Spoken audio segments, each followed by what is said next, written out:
Graça e paz, povo de Deus. Boa noite a todos. Paz do Senhor para todo mundo. Quantos vieram aqui nessa noite para louvar e engrandecer o nome do Senhor Jesus? Amém. Nós estamos aqui hoje gratos a Deus por tudo que Ele tem feito nas nossas vidas, pela forma carinhosa com que Deus tem cuidado de cada um de nós. E é tão lindo ver o que Deus tem feito na nossa vida, na vida do nosso irmão. Às vezes Deus tem formas misteriosas de trabalhar na nossa vida. Às vezes a gente não compreende a forma com que Ele faz as coisas. Mas eu ouvi um homem de Deus falar um dia algo que marcou a minha vida. Ele chama o pastor Luciano Subirá, disse assim: se eu entendesse Deus, Ele não serviria para ser o meu Deus. Porque um Deus que eu consigo compreender, destrinchar e entender a forma que Ele faz as coisas, não teria como ser um Deus. O nosso Deus, Ele é soberano, supremo, onisciente, Rei dos reis, Senhor dos senhores. E Ele vira para nós e diz: vocês são meus filhos. Vocês estão junto comigo, tendo parte da minha herança. Eu quero compartilhar com vocês coisas que eu escondi e ocultei dos intelectuais e dos que se acham doutores. Esse Deus é o nosso Deus. O Deus que às vezes nos honra de forma como o homem seria incapaz de honrar. Um Deus que trabalha na nossa vida de forma misteriosa. E glória a Deus por a gente não entender às vezes. Mas mais glória a Ele ainda, quando mesmo sem entender a gente se deixa ser trabalhado por Ele, da forma dEle. Então Deus te trouxe aqui nessa noite para te dizer: às vezes eu não digo, às vezes eu não explico, às vezes eu só faço, mas às vezes eu revelo coisas para você que os doutores mais profundos não têm conhecimento. Esse é o Deus que a gente serve. E hoje é uma noite de muita alegria no meu coração, porque Deus tem falado muito comigo. E a palavra de hoje é uma palavra que vem muito forte dentro de mim, que grita muito forte dentro de mim. E eu tenho certeza que Deus vai falar com a gente nessa noite. Sei que Deus já falou com você desde o momento em que você entrou aqui, através de um abraço, através de um aperto de mão, através de um glória a Deus, através de um olhar para você diferente. E quando você entra nesse lugar cheio de homens e mulheres de Deus, esse lugar se torna a igreja de Deus. É a igreja e a Deb que está aqui reunida nessa noite para glorificar o nome dele. Essa turma que está aqui, elas vão guiar a nossa adoração. Mas todos nós vamos adorar nessa noite. Todos nós vamos engrandecer o nome dele nessa noite. Que você possa ser usado nessa noite. Que você possa engrandecer o nome dele. Que além do teu irmão que está do lado, vendo você cultuar e glorificar ele, mas que o olhar dele se volte de forma especial para o que você está fazendo, para a forma como você está se entregando na presença dele nessa noite. Se você não está entendendo a forma dele trabalhar, que isso não impeça ele te usar nessa noite. Se você está maravilhado com as honras que ele tem te dado e te entregado, que isso não impeça de você o adorar nessa noite. Se você às vezes está triste pela forma dele te corrigir, que isso também não te impeça de você o adorar nessa noite. Que você possa compreender que a gente adora ele pelo que ele é. E ele é Pai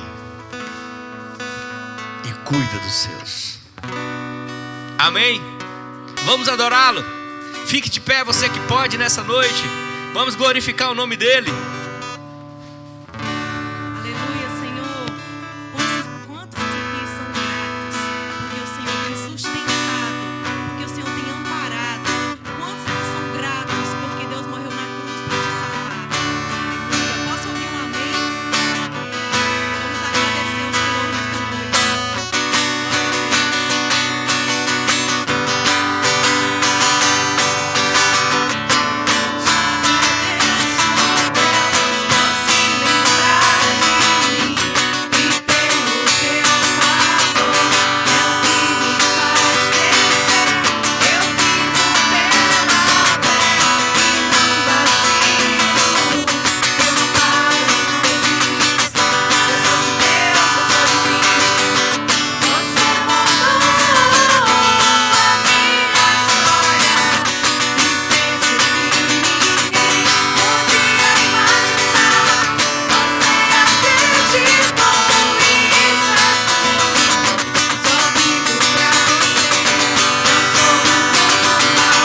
se esqueceu.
Glória a Deus.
Senhor, nós somos gratos. Nós sabemos que o Senhor é um Deus de milagres. O Senhor é um Deus que está sempre nos amparando e nos sustentando. E não importa o que aconteça, o Senhor é sim o nosso pastor. Nada nós teremos falta, porque o Senhor está nos sustentando. Aleluia.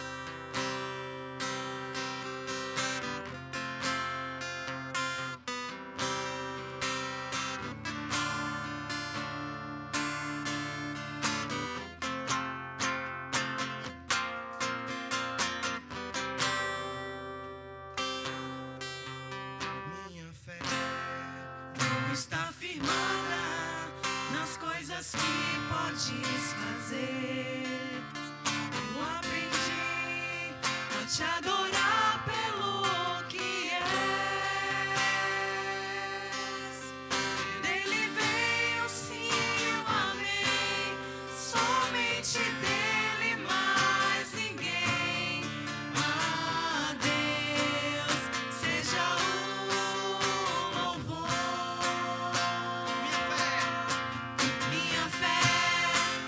Está firmada nas coisas que podes fazer.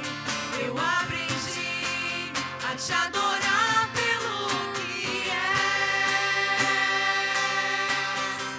Dele veio sim o amém, somente dele mais ninguém. A Deus seja o louvor.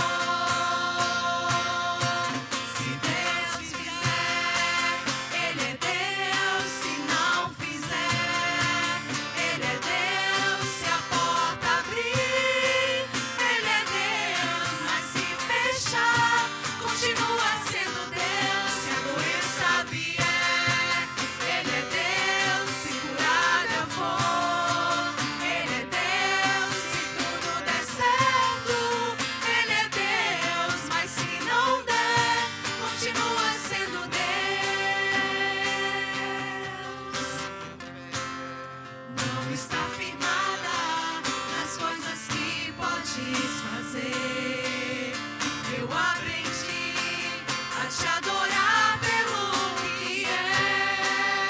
Então adore, aleluia. Dele veio sim o amém, somente dele mais ninguém. A Deus seja o louvor. Se Deus fizer, Ele é Deus. Se não fizer, Ele é Deus. Se a porta abrir, Ele é Deus. Mas se fechar, continua sendo Deus. Se a doença vier, Ele é Deus. Se curado for, Ele é Deus. Se tudo der certo, Ele é Deus. Mas se não der, continua sendo Deus. Não adoro pelo que Ele faz, eu adoro pelo que Ele é. Haja o que houver, sempre será Deus. Não adoro pelo que Ele faz, eu adoro pelo que Ele é. Haja o que houver, sempre será Deus. Se Deus fizer, Ele é Deus. Se não fizer, Ele é Deus. Se a porta abrir, Ele é Deus. Mas se fechar, continua sendo Deus. Se a doença vier, Ele é Deus. Se curado eu for, Ele é Deus. Se tudo der certo, Ele é Deus. Mas se não der, continua sendo Deus.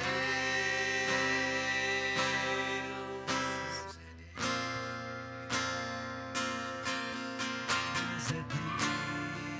Mais uma vez, Deus é Deus. Deus é Deus.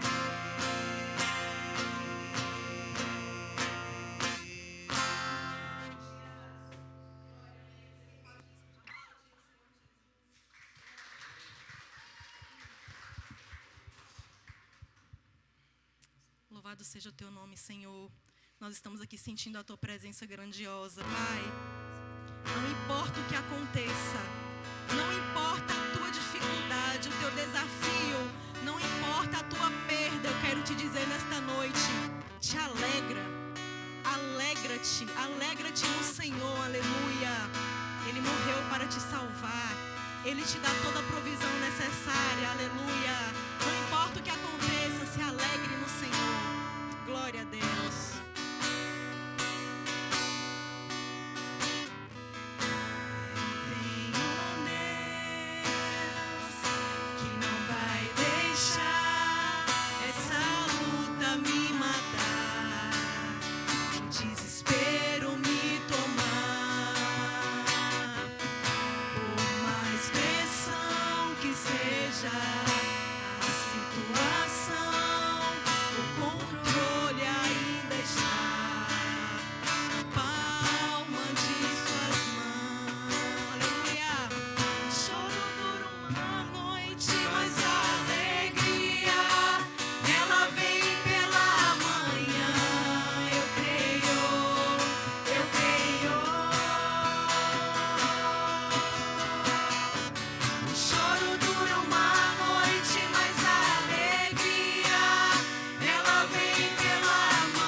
Diante de Ti, Jesus, porque nós temos muito que agradecer e nós sabemos que este é o momento do nosso culto que nós iremos ofertar, nós iremos ministrar na Tua casa, nós iremos dizimar e nós iremos mostrar através das nossas vidas o melhor que nós temos para Te entregar, Jesus.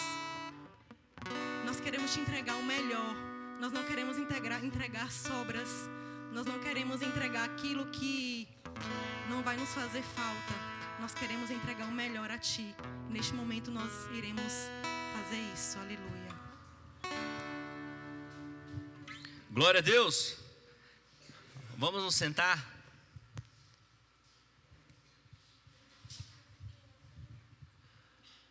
Eu queria convidar você nessa noite para estarmos dedicando um tempo diferente a Deus no nosso culto, aonde a gente vai estar preparando a nossa oferta para o Senhor. E eu gosto muito do testemunho de Paulo, aonde ele nos ensina que a gente tem que nos preparar para honrar o nosso Deus e nos planejar para honrar o nosso Deus. Amém? Quero convidar aqui os nossos pequenos. Vamos estar orando por eles.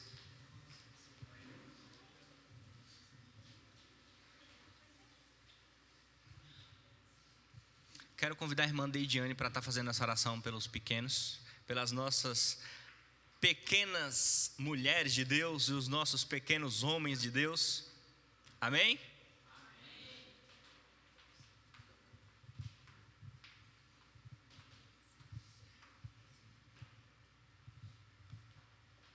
Amém? Graças a Deus. Vamos nos colocar de pé. Aleluia, Jesus. Estenda suas mãos para cá. Senhor, meu Deus, maravilhoso Pai, nós entregamos, apresentamos a vida dessas crianças nessa noite diante do Senhor. Nós cremos, ó Deus, que o Senhor tem um propósito lindo, um chamado espetacular para a vida de cada um.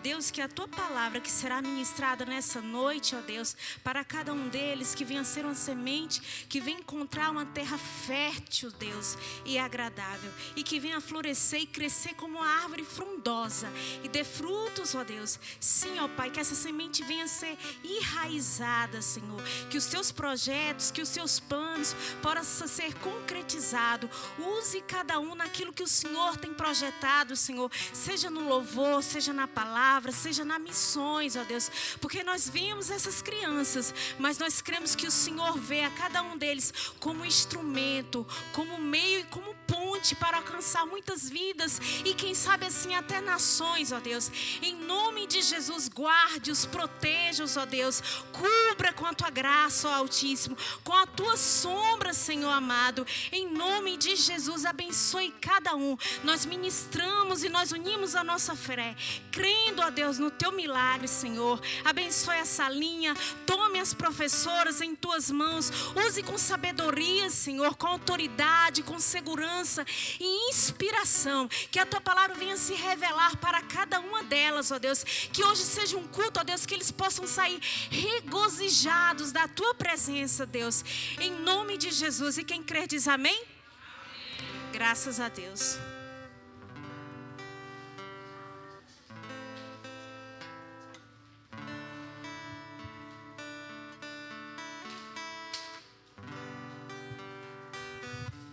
Glória a Deus. Vamos ler uma parte das Escrituras para que a gente possa entender um pouco mais e preparar o nosso coração, preparar a nossa oferta para Deus. Abra 1 Coríntios capítulo 6, versículo 19 e 20. Eu quero trazer um pouco aqui sobre os nossos bens materiais.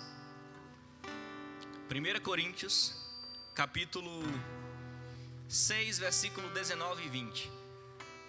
Esse versículo fala muito sobre o nosso dinheiro. Olha só o que está escrito aqui. Vocês não sabem que seu corpo é o templo do Espírito Santo, que habita em vocês, e lhes foi dado por Deus? Vocês não pertencem a si mesmos, pois foram comprados por alto preço. Portanto, honrem a Deus com o seu corpo. Volta o versículo 19 para mim, deixa ele aí projetado. Eu quero que vocês entendam uma coisa. Esses dias eu falei aqui, e eu gosto sempre de repetir. Uma das coisas que o meu pastor, uma das coisas mais insignificantes que o meu pastor é responsável por administrar e dar conta a Deus é o dinheiro da igreja. Sabe por quê? Porque a Bíblia diz que o pastor zela pela alma das ovelhas de Cristo, como quem um dia irá prestar contas a Cristo por cada alma. Se o meu pastor não está apto para administrar as finanças da minha igreja, ele vai estar apto para administrar a minha alma e a minha salvação? Quem está aqui na frente falando, orando e me cobrindo espiritualmente, guiando a minha alma em direção à eternidade junto com Jesus, o que é mais precioso para Deus? Uma alma ou o dinheiro da igreja, ou as contas da igreja? Não estou dizendo que essas coisas não são importantes, é só para a gente entender que existe uma ordem de valores. O que é mais importante? Meu trabalho ou a minha família? Muito embora a minha família seja mais importante que o meu trabalho, se eu não trabalhar, como eu sustento a minha família? Em 1 Coríntios ele vem dizendo uma ordem de prioridade para nós. E olha só o que ele diz. Ele diz assim, ó: vocês não sabem que o corpo de vocês é um templo do Espírito. O Espírito Santo mora em vocês. E ele, o Espírito Santo, foi dado a vocês por Deus. Ou seja, vocês não pertencem a si mesmos. E aí, como não... Às vezes esse versículo pode não deixar claro de que a gente não somos donos de nós mesmos. Vem o versículo seguinte, o 20, e fecha assim com chave de ouro. Ele diz assim, ó: deixa eu explicar para vocês como vocês não são dono nem do corpo de vocês. Ele diz assim, ó: vocês foram comprados com alto preço. O que é ser comprado com alto preço? Nós éramos escravos. Nós éramos escravos do pecado. Nós éramos escravos da morte. Nós éramos aprisionados pelos aguilhões da morte. Nós estávamos condenados à morte eterna pelos nossos pecados. Só que Jesus derrama o sangue na cruz, e pelo preço de sangue Ele compra eu e você. Ele paga a dívida pelo meu e o seu pecado, e automaticamente, por pagar a dívida pela minha vida, Ele se torna dono da minha vida, dono do meu corpo, dono da minha alma. Ele é meu dono. Por quê? Porque Ele comprou e pagou. E aqui diz assim, ó: Ele pagou com uma moeda. Ele pagou um preço muito alto pela minha e pela sua vida. Ele pagou com um preço de morte, e morte de cruz. E o sangue dele foi derramado para que a gente fosse comprado, para que a nossa dívida fosse paga e a gente fosse liberto da escravidão do pecado e tivéssemos direito à vida. E aí, se você não entende, Deus diz assim: ei, portanto, honre a Deus com o teu corpo, porque o teu corpo pertence a Ele. Você todo pertence a Ele. Agora eu vou dizer assim, gente: se o meu corpo pertence a Deus, porque eu sou dele, esse corpo não é meu. O Espírito Santo habita nesse corpo, e esse corpo é dele. O que eu produzo durante o dia no meu trabalho, o que eu produzo durante a minha vida, o meu trabalho, o fruto do meu trabalho, o que eu ganho, o que eu me esforço para ter, e financeiramente eu tenho um retorno, pertence a quem? A mim? Se nem meu corpo, a minha carne não é minha, porque Ele comprou a minha vida e pagou, sou dele. Ele poderia dizer o seguinte: agora você é meu escravo, você faz o que eu quiser, porque eu estou comprando você e pagando, você é minha propriedade agora. Você não é mais escravo do pecado, você é meu escravo, porque eu comprei e paguei, é meu. Sabe o que ele faz?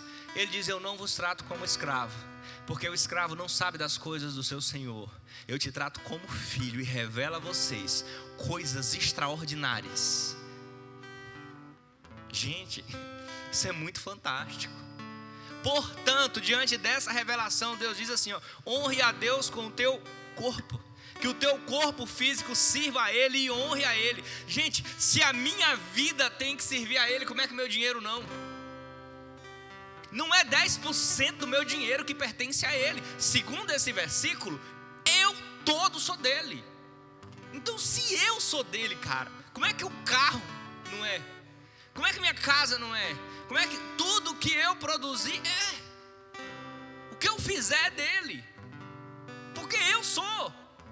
Se ele diz aqui enfaticamente, cuide bem desse corpo, porque ele é meu. Cuide bem desse corpo, porque ele é morada do Espírito Santo. Aí agora, se o meu corpo é dele, se eu sou dele, ele comprou e pagou, pelo fato dele me tornar livre, isso faz com que eu faça o quê? Honre ele com esse corpo que ele me deu. Honre ele com o salário que ele me deu. Honre ele com as vitórias que ele me deu, com os lugares que ele me colocou. Só que a maioria faz o seguinte: tô livre agora? Faz igual aquela saidinha de festa dos presos, né? Tô livre? Carreira. Nunca mais você me vê, meu amigo. Ah, mas se eu sumir da tua presença, não tenho obrigação nenhuma em prestar conta, em honrar. Agora eu sou o escravo fugitivo. É tudo meu, eu tomo conta, eu cuido, eu guardo, eu resolvo minhas pendengas. Mete o pé na carreira e vai para longe de Deus. E cuida das suas coisas. Toma conta da sua vida. Toma conta das suas finanças. Toma conta do que não é teu, mas Ele não te cobra. Porque Ele é tão bom, tão bom, tão bom, que Ele diz assim, ó: pega você, tira da escravidão, coloca você num lugar extraordinário, dá você o direito de herança. Você sabe o que é você comprar alguém que era escravo e agora ele é sua propriedade? Você dizer assim, ó: eu te torno filho com direito à herança e co-herdeiro junto comigo do trono que o meu pai me dará. E aí você diz assim: você está querendo é pegar minhas coisas? Meu dinheiro não. Agora eu fico imaginando o dono do ouro e da prata olhando para nós, vem na nossa carteira. Jesus, o pastor está querendo meter a mão no meu dinheiro.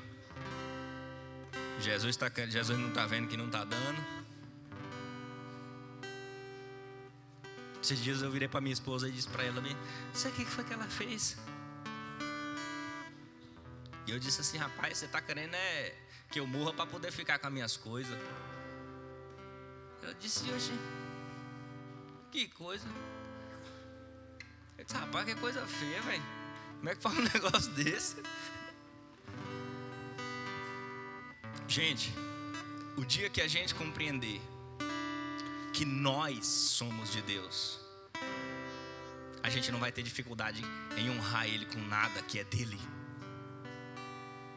Porque meu corpo é dele. E quando eu estou prostituindo o meu corpo, eu estou prostituindo o que é dele. Quando eu estou administrando mal o salário que entra na minha conta, eu estou sendo negligente com o dinheiro dele. E às vezes a gente olha assim: acho que o pastor não está administrando bem o dinheiro da igreja.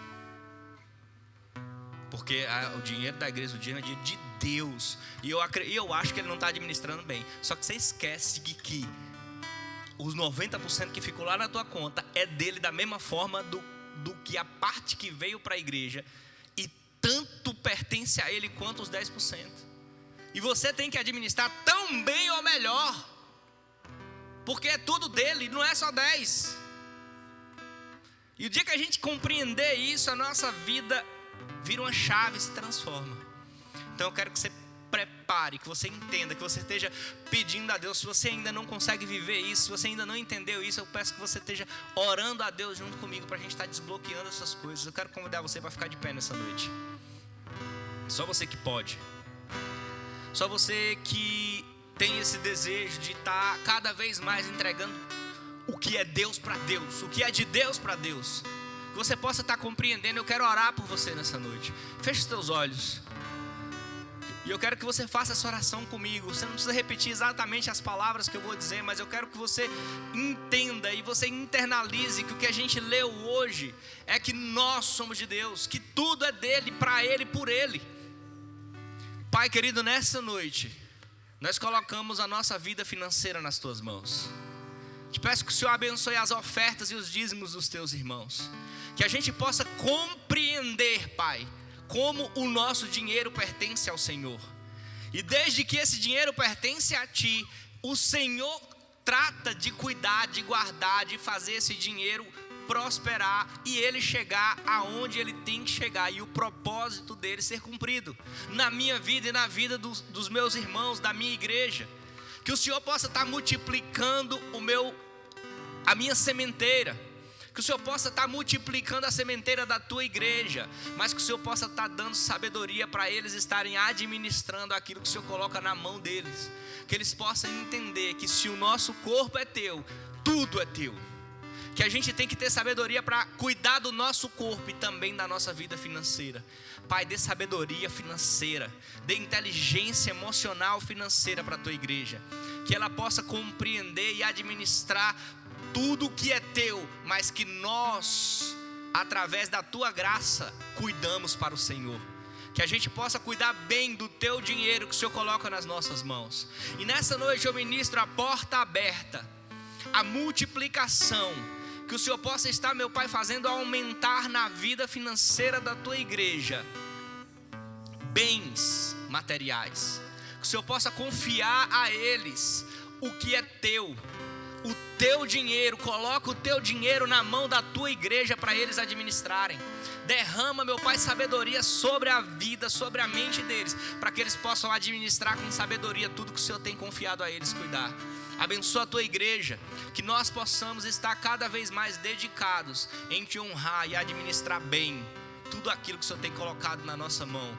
Nosso corpo, nossa vida, nossa família, nosso carro, nosso tênis, nossa bicicleta, nosso salário pertence a Ti. Que o Senhor nos dê sabedoria emocional para a gente estar cuidando de tudo isso. Mas nessa noite eu ministro o teu milagre na boca do peixe. Que o Senhor possa estar trazendo um milagre, porque é nossa conta. Se é nosso salário, Pai, é nosso boleto. Se é nossa empresa, é nossa dívida. Se é nosso salário, é nosso cliente. Coloca eles em direção aos teus servos, guia eles em direção à tua igreja.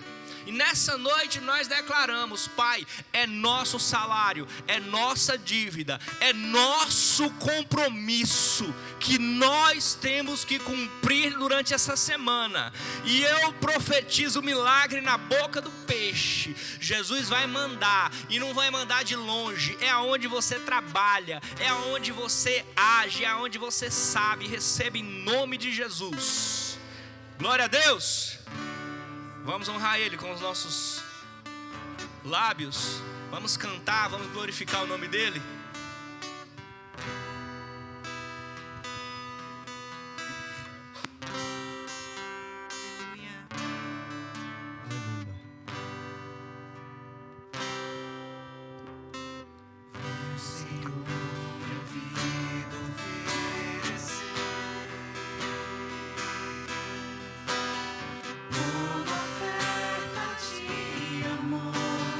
Sacrifício.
nós já oramos, Jesus, mas nós só vamos agradecer ao Senhor agora, porque o Senhor tem sustentado os teus filhos até aqui, porque o Senhor tem nos dado a provisão.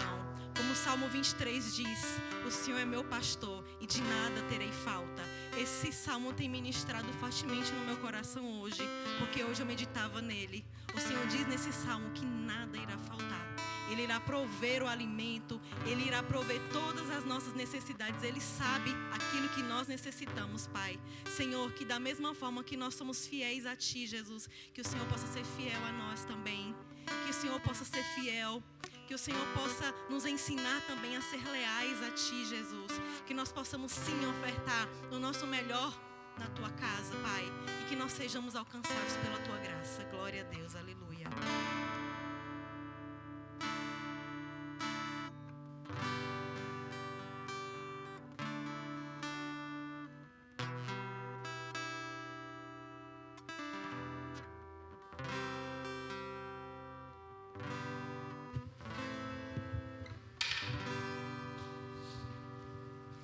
Glória a Deus.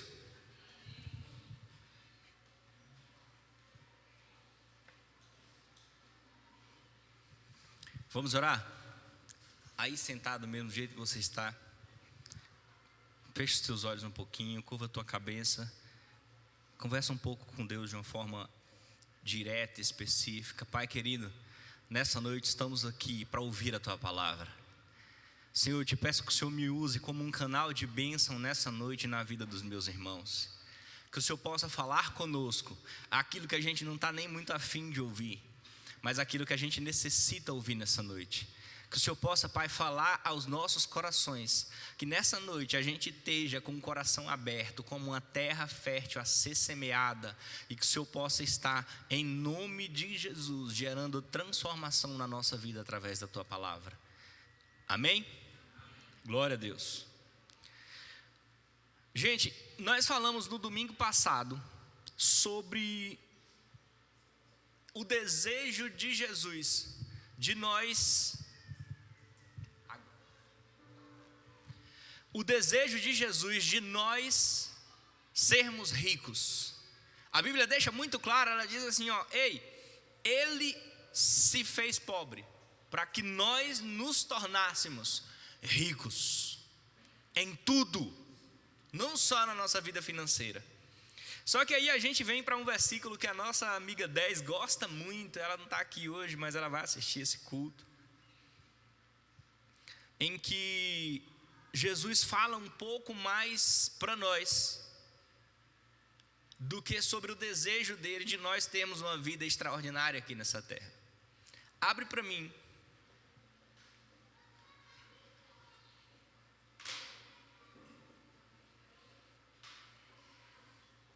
Primeira Coríntios,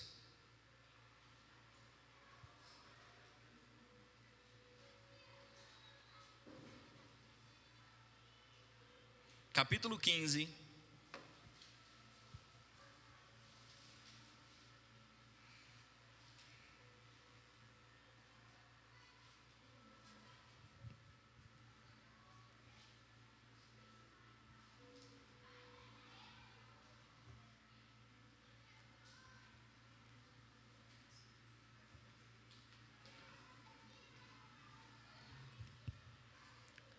versículo 19.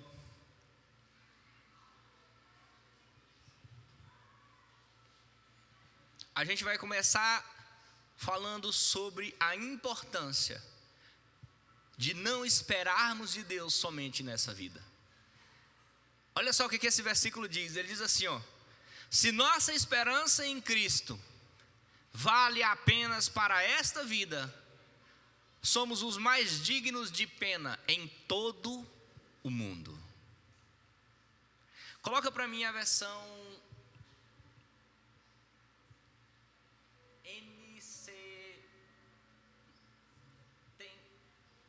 Vai ter aí a NVI, a NVT e tem uma outra. Almeida, Corrigida e Fiel. ACF. Eu gosto muito dessa versão da Almeida Corrigida e Fiel, porque ela fala de uma forma assim que eu decorei as palavras. Esse versículo marcou muito a minha vida.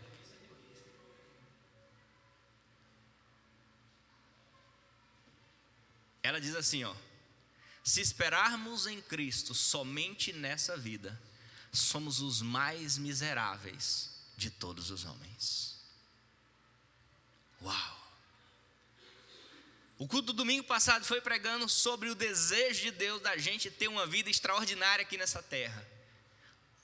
A ministração da oferta foi falando sobre a importância da gente entender que Deus quer nos tornar ricos e de que tudo que a gente tem nessa vida pertence a Ele, inclusive o nosso corpo, e que se o nosso corpo é dele, imagina o restante. Só que agora a gente tem que entender que tudo isso, perante o que Deus tem para nós, é lixo. Toda a pompa, toda a glória, toda a honra que puder ser dada a nós nessa terra é lixo perante ao que Ele pode proporcionar para nós. A versão que a gente leu anteriormente diz assim, ó: aqueles que esperam de Deus somente nessa vida, essas pessoas são dignas de pena. É alguém para você olhar para ela e dizer assim: oh, tadinho, gente. Oh, coitadinho dele, o bichinho. Só que essa versão é fantástica, porque ela diz assim, ó: ei, se esperarmos em Cristo somente nessa vida, nós somos os mais miseráveis. E agora aqui ele vai para uma parte onde ele sai da dó, onde ele sai, e que o que verdadeiramente explica o que esse versículo quer dizer.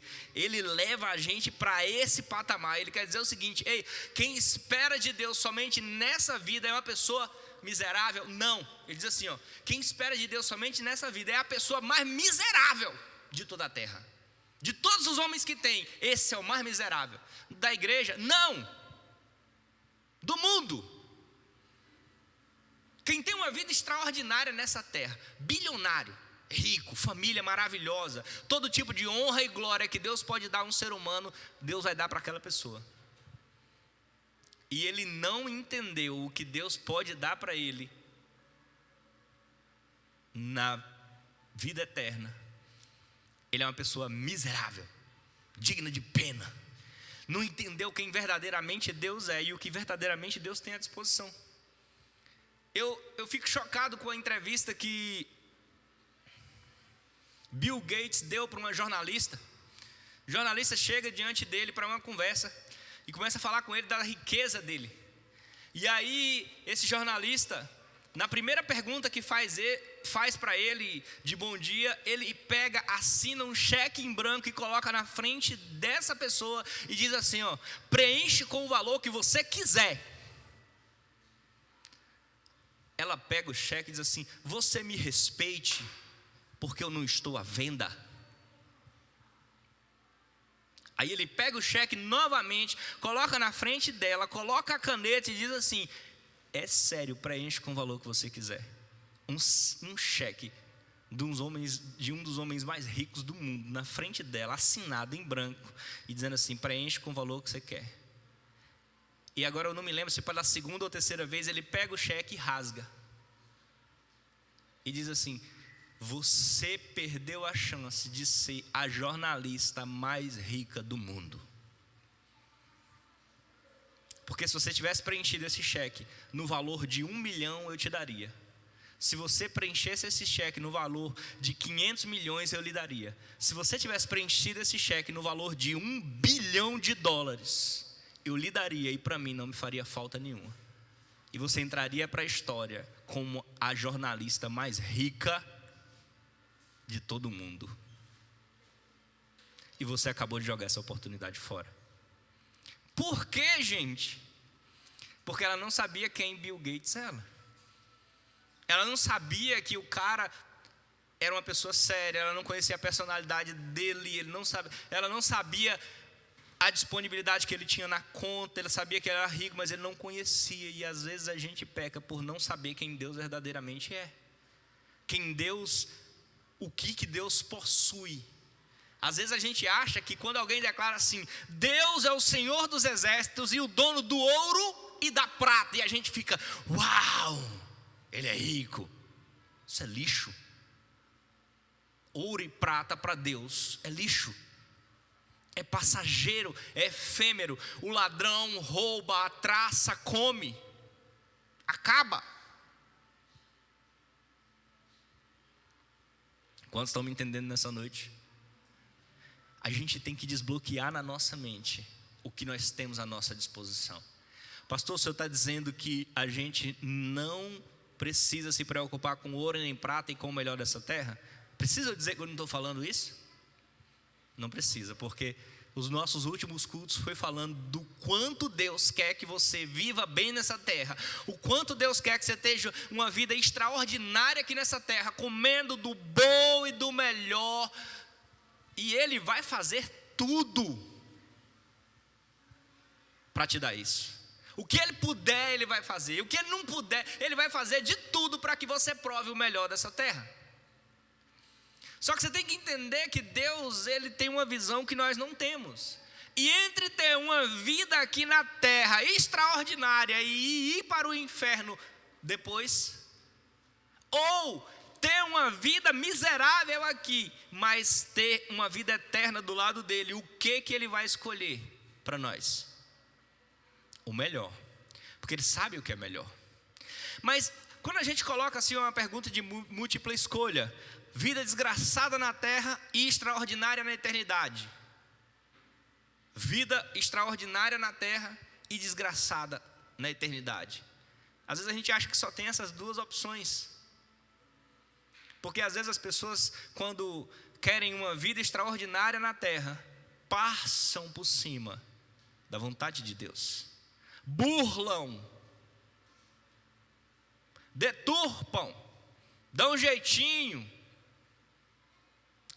barganham com a vontade de Deus, para poder ter uma vida extraordinária na terra. E às vezes acaba perdendo por causa desse jeitinho e dessas escolhas a sua vida extraordinária no céu. E entre Deus te deixar rico e ir para o inferno, e pobre e ir para a vida eterna com Ele, o que Ele vai fazer? Só que a vontade dele não é essa. A vontade dele é você rico, próspero, vivendo o melhor dessa terra de forma extraordinária e eternamente em glória com Ele. Só que para isso a gente tem que fazer como Jesus fez. Diante das nossas vontades. Porque o que diz a minha submissão? O que determina a minha submissão? Para o meu líder, para a figura da minha liderança, seja ela espiritual, seja ela no trabalho, seja ela no meu lar, na minha casa. Você como filho, você é submissa ao seu pai? Você como esposa é submissa ao seu marido? Você como mulher e homem de Deus é submissa a quem exerce um cargo de liderança sobre você? A quem te dá uma cobertura espiritual e te lidera de alguma forma? Existe uma submissão? Só pode ser averiguado isso quando a sua vontade se choca com a de quem você é submisso. Deus tem uma vontade e Jesus tem a mesma vontade. Deus olha para o cego e diz assim: estou muito afim de curar esse cego, eu quero que ele enxergue. E Jesus olha assim: eu também. Então bora lá, vamos. E Jesus vai e faz de formas diferentes e extraordinárias. Cospe no chão, pega uma terra, faz um lodo, passa no olho daquele camarada e diz: vai lavar. E aí o cara sai de lá com a vontade de Deus sendo aplicada na vida dele, de forma muito estranha. Porque se eu estou cego e eu escuto alguém dizer assim: ó, fecha teu olho aí só por um instante. Sério, fecha teu olho. Fecha teu olho. Fecha o olho. Enquanto não tiver ninguém com o olho aberto, não vai continuar a brincadeira. Olho fechado. Só o fotógrafo que não pode fechar o olho. Imagina que você não consegue abrir seu olho. E eu estou dizendo para você agora: sou um homem de Deus, e eu vou fazer um negócio agora aqui e vou curar você. Seu olho vai abrir. eu vou fazer uma coisa aqui agora, e vou passar no teu olho, e o teu olho vai abrir, você vai conseguir me ver novamente, tá bom?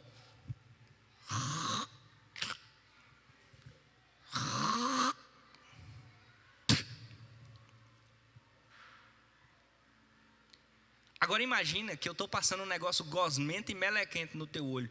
Abra o olho aí agora. Esse cara era cego. Cego. Você acha que quantas histórias de Jesus curando o cego assim, e ele botou a mão e ele foi curado, e ele disse veja e ele viu, e na minha vez ele... Se fosse eu meter o pé na carreira disso aqui mesmo, não.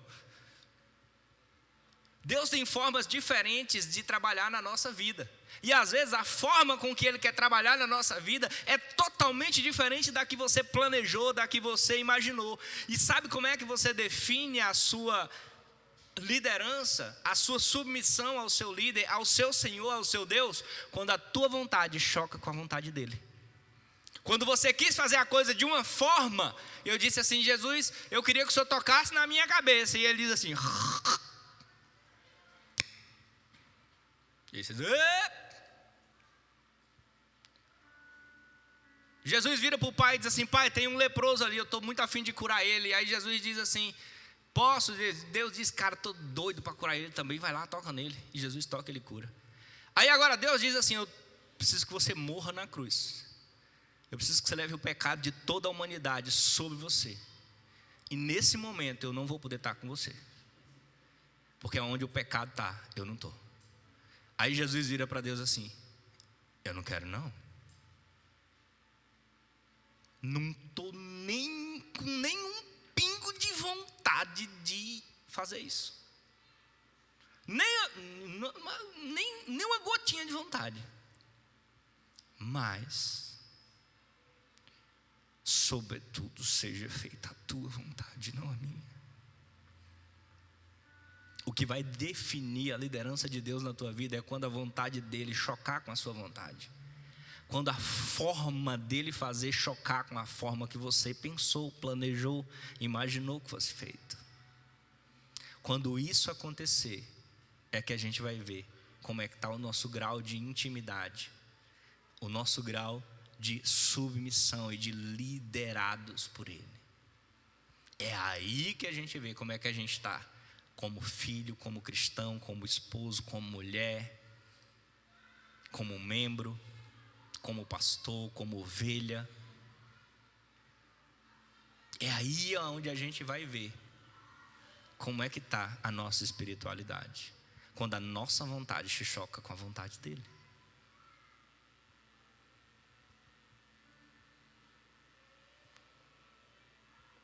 E às vezes a gente deixa de viver com Cristo o melhor dessa terra, porque a gente escolhe a nossa vontade. Amém? Mas a gente precisa entender a vontade dele para nós, é que a gente viva uma vida extraordinária aqui na presença dele, e uma outra vida indescritível eternamente do lado dele. Só que a galera de Coríntios não entendeu. E às vezes a gente também não entende. Então a gente vai falar um pouco mais sobre isso, sobre a vida vindoura. A gente vai começar isso hoje. E o nosso estudo do próximo sábado, a gente vai destrinchar a vida eterna. Então eu recomendo muito que você não perca nosso próximo estudo. Segundo sábado do próximo mês, provavelmente. Tá? Se a gente não tiver algum feriado, algum imprevisto, alguma coisa.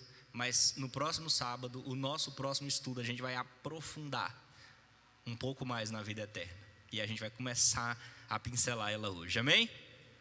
A gente leu que se você espera do Senhor apenas nessa vida, você é uma pessoa, não é pobre.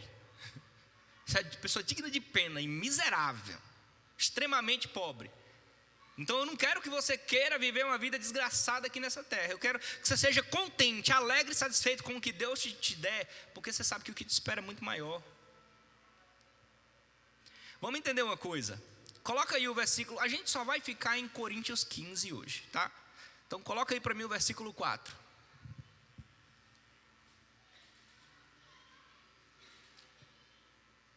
troca de versão, vai lá para NVT para mim, por favor.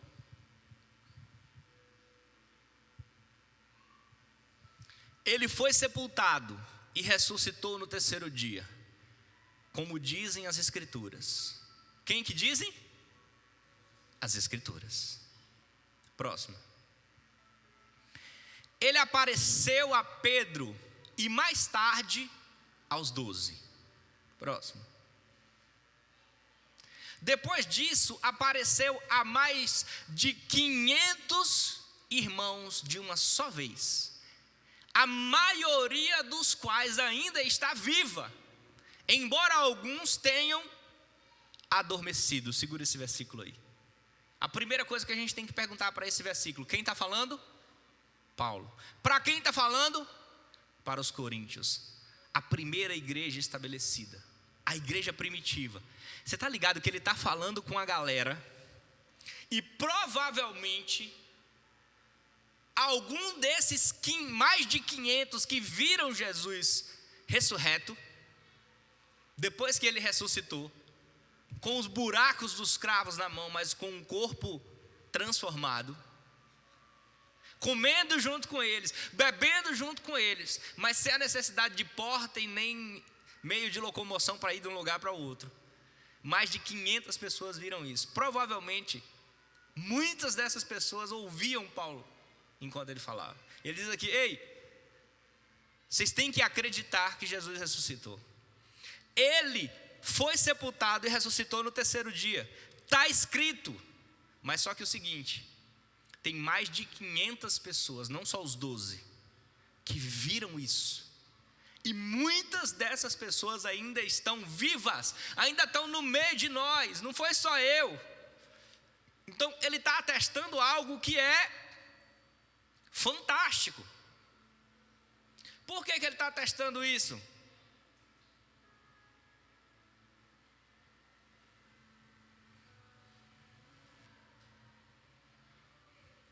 Porque a galera de Coríntios estava dizendo que não existia ressurreição. A galera de Coríntios estava dizendo assim, ó: morreu, acabou. Meu pai morreu, nunca mais vou ver ele. Morreu, acabou. Enterrou, já era, tchau, benção. E aí Paulo vem e diz assim: como assim? Como não tem ressurreição? Aí ele começa dizendo: ei, não é uma axiologia minha. Eu estou falando de algo que, além de estar nas Escrituras, além dos apóstolos terem visto, tem mais de 500 testemunhas. O Antigo Testamento diz que para uma frase ser validada tinha que ter 2 ou 3 testemunhas. Paulo está dando aqui: ei, tem mais de 500 pessoas que viram ele, andaram com ele, comeram com ele, enfiou o dedo no buraco da ferida dele. E algumas dessas pessoas ainda estão vivas, e eu deduzo, provavelmente algumas ouvindo a conversa. Não tem como vocês negarem que isso aconteceu. E aí agora ele começa a falar algumas coisas: ei, se realmente não existe ressurreição, se realmente Jesus não veio, a gente está complicado em um bocado de coisa. Tem um bocado de coisa na nossa vida cristã que vai ser comprometida se a gente não acreditar nisso. Se nós não acreditarmos na vida eterna, a nossa vida cristã está bagunçada. Presta atenção, abre para mim aí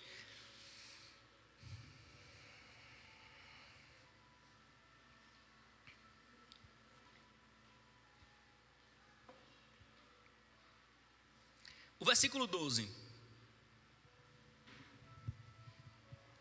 Pois bem, se proclamamos que Cristo ressuscitou dos mortos, porque alguns de vocês afirmam que não houve ressurreição dos mortos.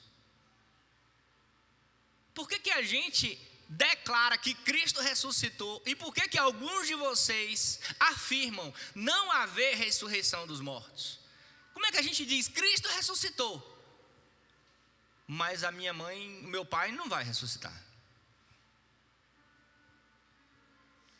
Paulo está dizendo assim, ó: é incoerente você dizer isso. Não faz sentido.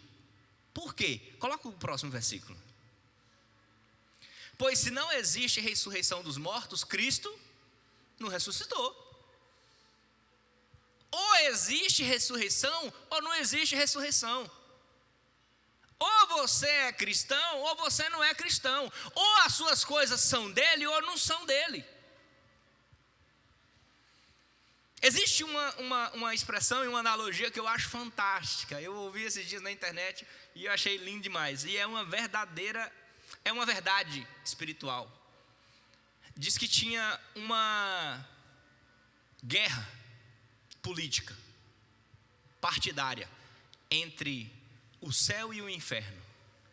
Um muro separava, de um lado, céu e Jesus Cristo.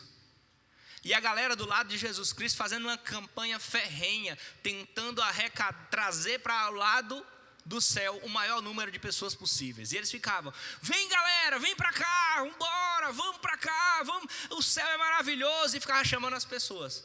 E no muro que dividia o céu e o inferno tinha um monte de gente que não sabia se pulava para o céu ou se pulava para o inferno. E a galera do céu continuava: pula para cá, o céu é massa, ei, o que Jesus tem guardado para nós, o que o olho nunca viu, gente, é fantástico, ei, nosso corpo será glorificado, vamos para cá, vai ser maravilhoso.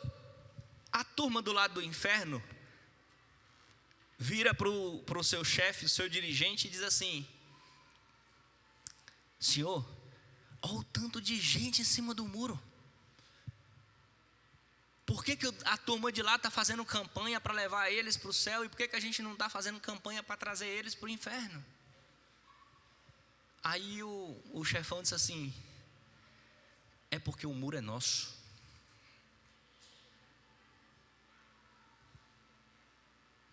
No dia que a gente entender que o muro é de Satanás, a gente não vai ficar mais em cima dele. A Bíblia deixa muito claro quando ela diz: ou você é morno, não, ela diz: ou você é quente, pegando fogo, pelando, ou você é um picolé, ou você é uma geladeira. Porque se você for uma geladeira, eu vou entrar e jogar água e queimar você, cara. E se você for quente, você vai pegar fogo em todo lugar que você passar. Mas se você for morno, eu vou vomitar você da minha presença. O dia que a gente entender que o morno não fica na presença de Deus, o lugar morno é um lugar maligno. E do morno para o frio é um pulo muito pequeno. A gente nunca mais vai ficar morno. Só que o problema é que o morninho é tão confortável. É tão confortável estar em cima do muro.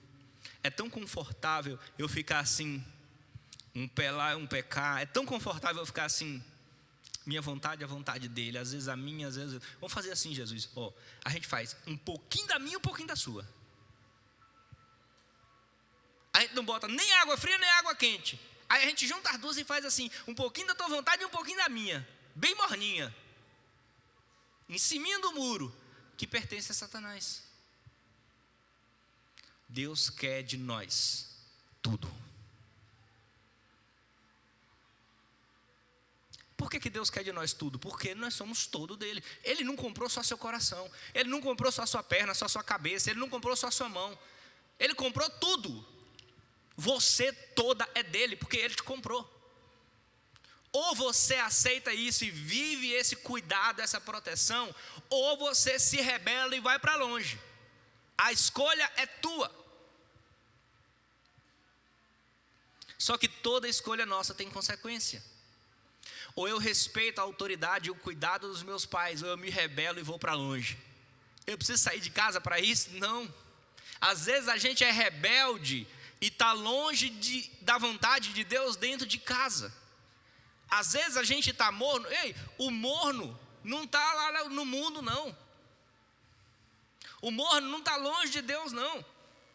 O morno está em casa, dentro da igreja. Ei, a carta é para a igreja de Deus. Jesus escreve a carta dizendo assim, igreja, vocês filhos em casa, que estão aí em cima do muro morno, pelo amor de Deus, peguem fogo. Deixa o Espírito Santo queimar vocês. Deixa o Espírito Santo comandar cada respiração sua, cada atitude sua. Quando você sair para comprar uma balinha, você diz assim: Senhor, essa balinha é sua, é para você. Então o celular é seu, o carro é seu, a vida, o cabelo, a respiração é tudo sua. E queima esse trem.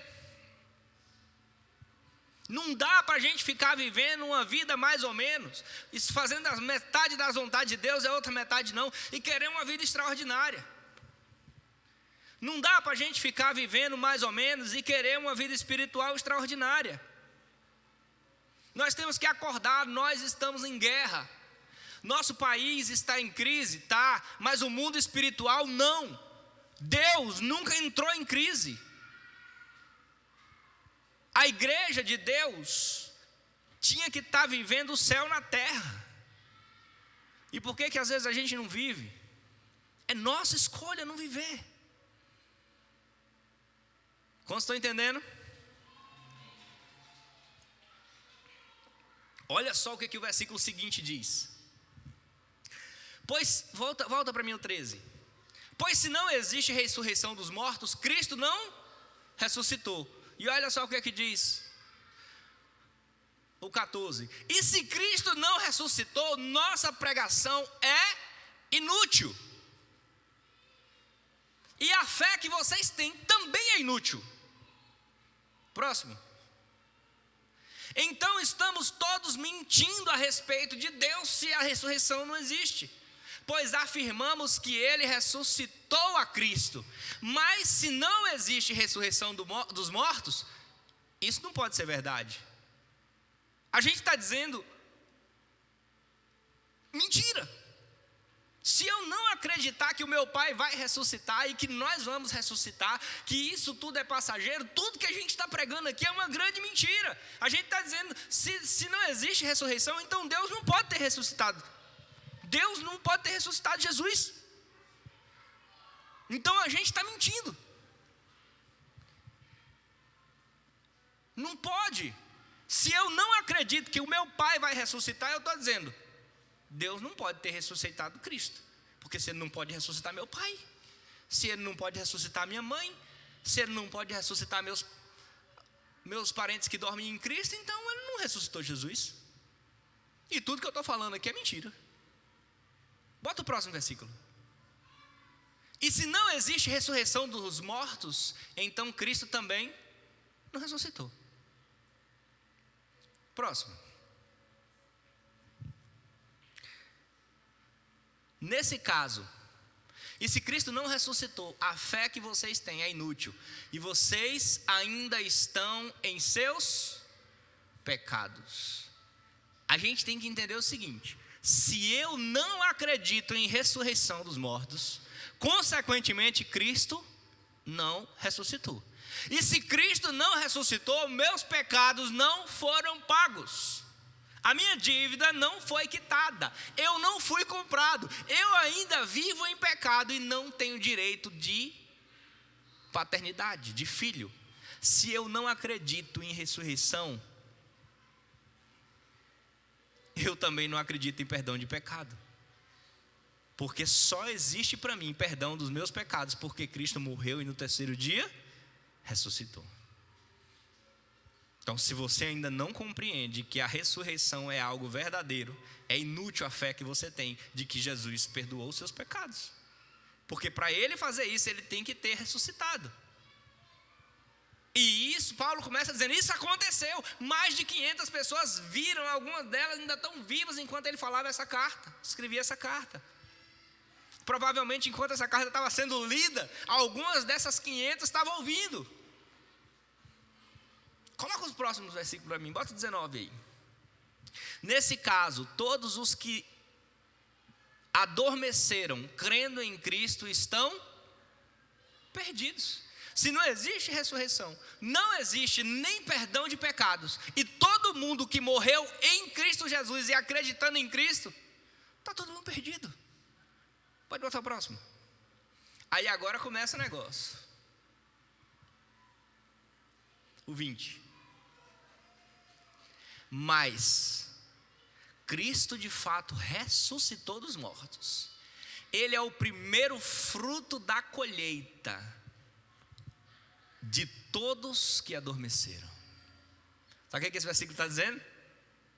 Todo mundo que morreu em Cristo, todo mundo que adormeceu, Ele é o primeiro fruto, e todos os que dormiram nele serão os frutos seguintes. O 21. Uma vez que a morte entrou no mundo por meio de um único homem, agora a ressurreição dos mortos começou por meio de um só homem. Você tem que acreditar na vida eterna. Para que você acredite na vida eterna, você tem que acreditar que Jesus Cristo morreu, ressuscitou ao terceiro dia, está à direita de Deus Pai, e um dia vai julgar os vivos e os mortos. Mas se eu não acredito que o meu Pai vai ressuscitar, toda essa minha fé e toda essa coisa que eu tenho pregado é tudo mentira. Se eu não acredito em ressurreição, se eu não acredito que existe a ressurreição, nada disso faz sentido. Quantos estão entendendo?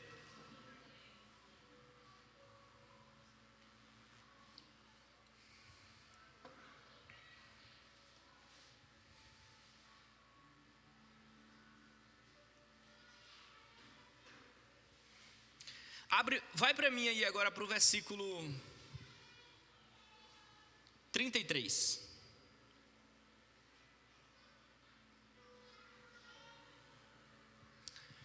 Não se deixem enganar pelos que dizem essas coisas, pois as más companhias corrompem os bons caráter. O bom caráter. Misturando as versões. Coloca para mim aí a versão anterior. Eu lia muito na outra versão e decorei. Não vos enganem, as más conversações corrompem os bons costumes. Sabe o que esse versículo está dizendo aqui? Paulo está dizendo: você sabe por que vocês estão deixando de acreditar na ressurreição dos mortos? Você sabe por que vocês estão deixando de acreditar que Jesus Cristo ressuscitou e que um dia irá ressuscitar os que dormem nele e que nós teremos uma vida eterna extraordinária? Por que vocês estão andando com companhias inadequadas? Vocês estão andando com gente que não era para vocês andarem. Vocês estão colocando no meio de vocês, ou se introduzindo em meios de uma galera que não conhecem Cristo e que consequentemente estão corrompendo vocês. Volta à versão NVT, por favor. Não se deixem enganar pelos que dizem essas coisas, pois as más companhias corrompem o bom caráter. Você pode ser uma pessoa extraordinária, começou a andar com más companhias, o seu caráter vai ser corrompido. Quem já ouviu o pai dizer, ou o mais velho dizer, quem anda com porco, cara, é o ditado mais certo que tem. Está na Bíblia quem anda com porco come farelo? Não, está na Bíblia. As más companhias corrompem os bons costumes. É bíblico? É, só que está com outras palavras. Às vezes os nossos pais falavam coisas extraordinárias, mas com palavras diferentes. A gente tem que entender que aonde eu ando, com quem eu ando, o que eu ouço, a turma que faz parte dos meus relacionamentos mais íntimos, quem está em casa comendo carne comigo, quem está comendo bolo comigo, quem está passando tempo comigo, ela pode influenciar o meu caráter, o meu costume, ou para o bem ou para o mal. Se você chega para uma pessoa amargurada, triste, decepcionada, longe de Deus, e fala para ela assim: estou passando por uns problemas aí. Ela vai dizer bem assim: a vida é uma desgraça mesmo. Está todo mundo lascado, você não está vendo a crise aí não? Só essa semana morreu não sei quantos. Mas se você vira para um homem ou uma mulher de Deus que acredita na ressurreição, Ele vai dizer assim, ó: ainda que a minha carne for consumida, nos meus ossos eu verei a glória de Deus, porque o meu Redentor ainda vive e Ele vai se levantar. Ele está olhando por tudo que eu estou passando, Ele está olhando por tudo que o país está passando, e Ele vai se erguer, uma hora Ele vai se levantar. A importância de você andar com boas pessoas. Agora vamos entender, coloca o versículo 41. Olha só o que Paulo começa a falar para nós, velho. Isso aqui é fantástico. Porque ele começa a falar: ei, a ressurreição existe.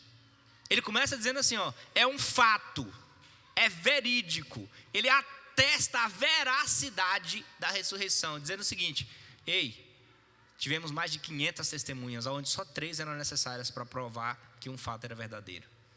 Depois dele ter explicado que se você não acredita na ressurreição do teu pai e da nossa ressurreição, toda a nossa fé é vã. Ele agora vem e diz assim: deixa eu explicar um pouco mais sobre a ressurreição, que agora você já se convenceu e você já acredita que ela existe. Ele diz assim, ó: o sol tem um tipo de glória, enquanto a lua e as estrelas têm outro. E até mesmo as estrelas diferem diferem em glória umas das outras. Deixa esse versículo aí, olha só. Paulo vai começar a falar da nossa eternidade, depois de estar certo que nós estamos convencidos de que ela existe, que é verdadeira, e que a gente não vai estar andando mais com companhia errada para não corromper o nosso caráter e a nossa maneira certa de pensar. Ele vem e diz assim, aí presta atenção, deixa eu começar a falar um negócio para você da glória. O sol tem um tipo de glória. Olha onde é que ele vai. A lua e as estrelas têm outro tipo de glória.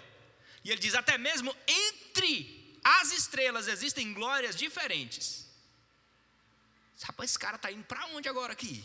Bota o próximo versículo.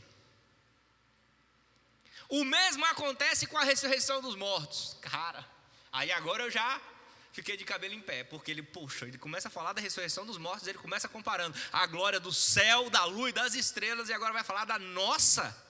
Ele diz, a mesma coisa acontece com a ressurreição dos mortos.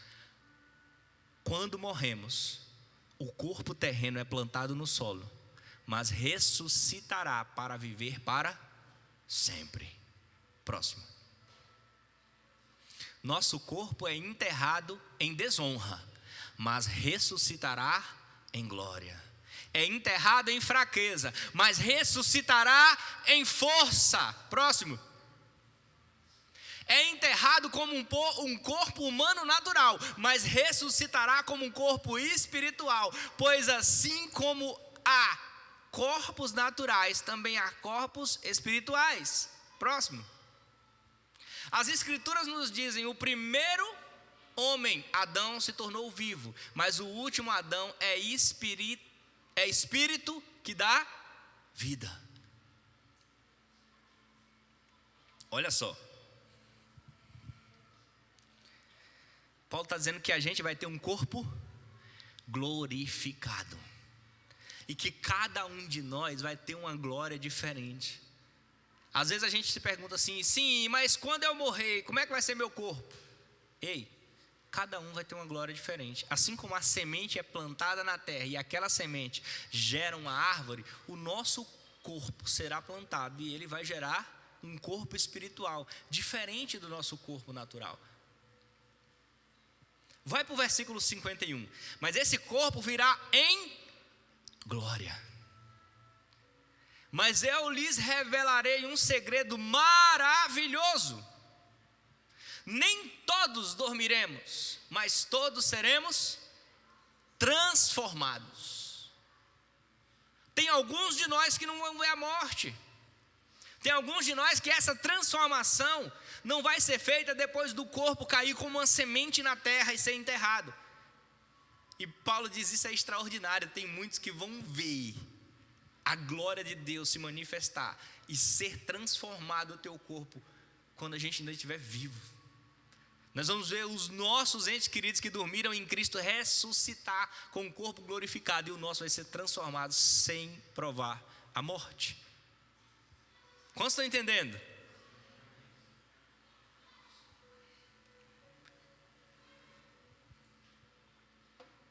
Quero chamar minha equipe de louvor para cá. E eu quero que você entenda nessa noite, isso aqui é só uma pastilhazinha da gente entender o que Deus tem guardado para nós. Coloca para mim o versículo...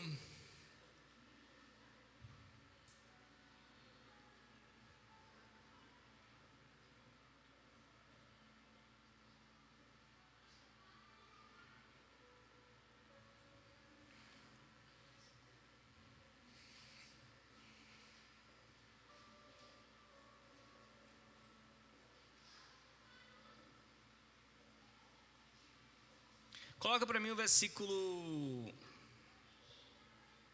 48.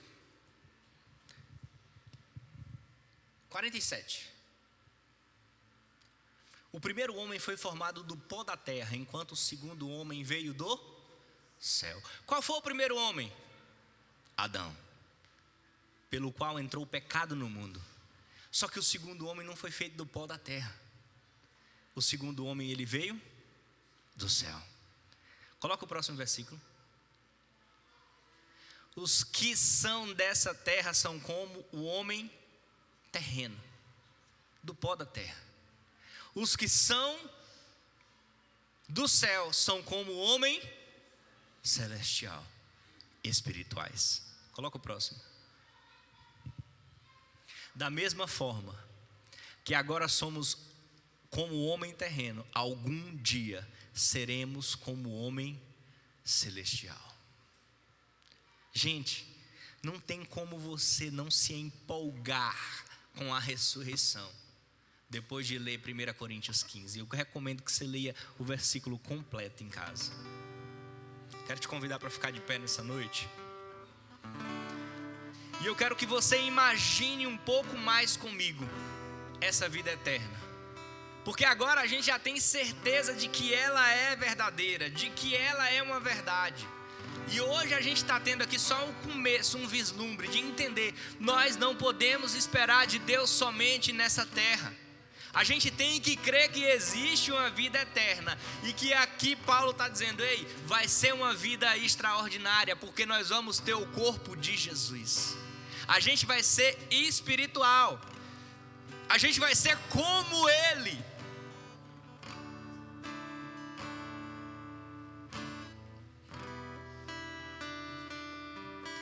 Abre para mim o 54. Olha só o que diz aqui. Então, quando o nosso corpo mortal tiver sido transformado em imortal, se cumprirá a passagem das Escrituras que diz: a morte foi engolida pela vitória. Oh Jesus, obrigado Senhor. Eu quero ler de novo, para que você entenda como a vida eterna é preciosa, verdadeira, é bíblica. Existe ressurreição. Nós vamos ressuscitar os que a gente dormir em Cristo um dia. Os que estiverem dormindo em Cristo vão ressuscitar, vão receber um corpo glorificado. E nesse dia, diz assim, ó, quando o nosso corpo mortal tiver sido transformado em imortal, ei, esse nosso corpo mortal vai ser transformado em um corpo imortal. Se cumprirá a passagem das Escrituras que diz: ó morte, a morte foi engolida pela vitória. Bota o 55. E aí ele diz assim, ó morte, aonde está a sua vitória? Ó morte, aonde está o seu aguilhão? E é nesse dia que a gente vai dizer assim: cadê morte? Cadê as suas prisões que nos seguravam? Cadê pecado, a morte que nos aprisionava? Cadê morte? Você não era vitoriosa sobre nós. Você não nos fazia sofrer com a morte dos nossos queridos. Você não nos fazia sofrer com a instabilidade de que dia a gente ia estar aqui, de que dia a gente ia voltar, de que o pecado poderia nos matar eternamente. Nesse dia Paulo empolga e diz assim: morte, cadê a tua vitória, morte? Morte, cadê as suas prisões? Cadê as suas algemas, morte? Você foi vencida. Nesse dia a morte será vencida. Nós temos que crer que a morte é nada em diante de Cristo. Nós temos que crer que a morte é algo passageiro, que um dia vamos vencer em Cristo Jesus. Coloca o 56. E Paulo continua dizendo assim: ó, o pecado é um aguilhão, é uma algema da morte que nos fere, e a lei é o que torna o pecado mais forte, porque a lei diz: o salário do pecado é a morte, e o pecado nos aprisiona na morte. Só que a mesma Bíblia continua dizendo assim no 57: mas graças a Deus, que nos dá vitória sobre o pecado e sobre a morte, por meio do nosso Senhor Jesus Cristo. Mas graças a Deus, que nos dá vitória sobre o pecado e sobre a morte, por meio do nosso Senhor Jesus Cristo.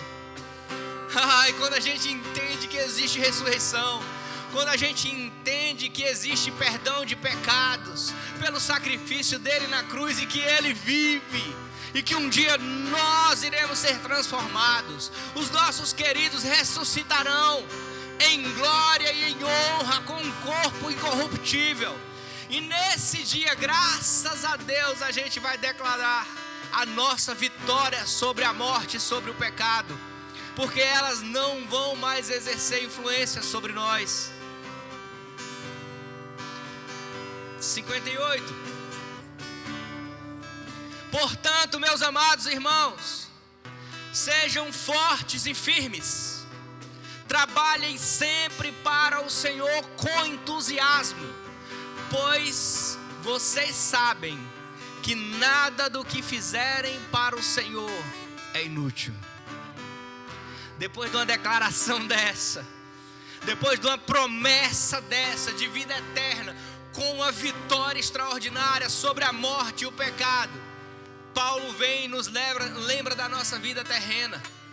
E ele declara para nós dizendo: ei, depois de entender tudo isso, que a gente vai ter uma vida eterna extraordinária do lado dele, tudo que você fizer para ele aqui ainda é pouco diante dessa glória que você vai receber. Tudo que você fizer para ele ainda é pouco diante da vitória sobre a morte e o pecado. A gente nunca vai estar preparado para poder conviver com a morte, mas a gente não foi feito para conviver com a morte. A gente foi feito e criado para vencer a morte. E nós vamos vencer a morte. Nós vamos lutar a nossa vida com ela, priorizando Jesus, porque no dia em que ele voltar, ela vai ser derrotada. Em nome de Jesus, creia nisso. Vamos louvar a Deus. O universo chora, o sol se apagou, ali estávamos, o Salvador, seu corpo a cruz, seu sangue derramou, o peso do pecado ele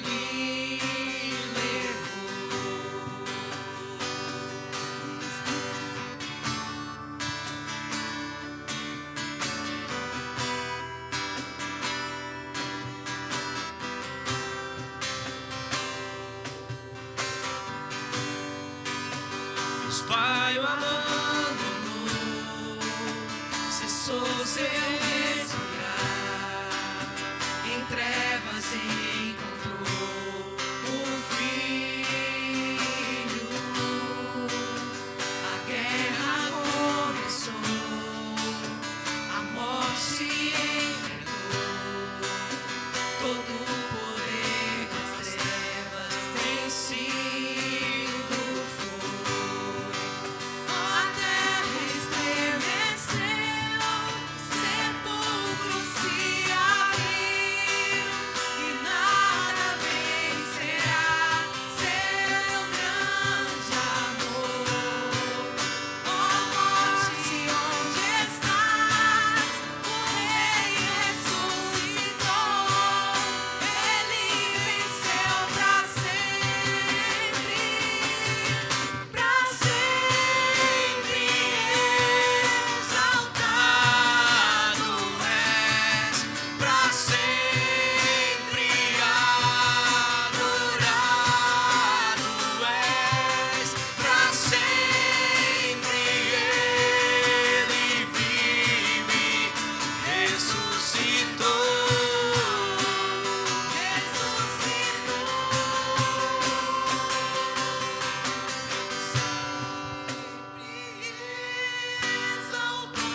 Pai querido, que o Senhor nos dê a melhor semana das nossas vidas.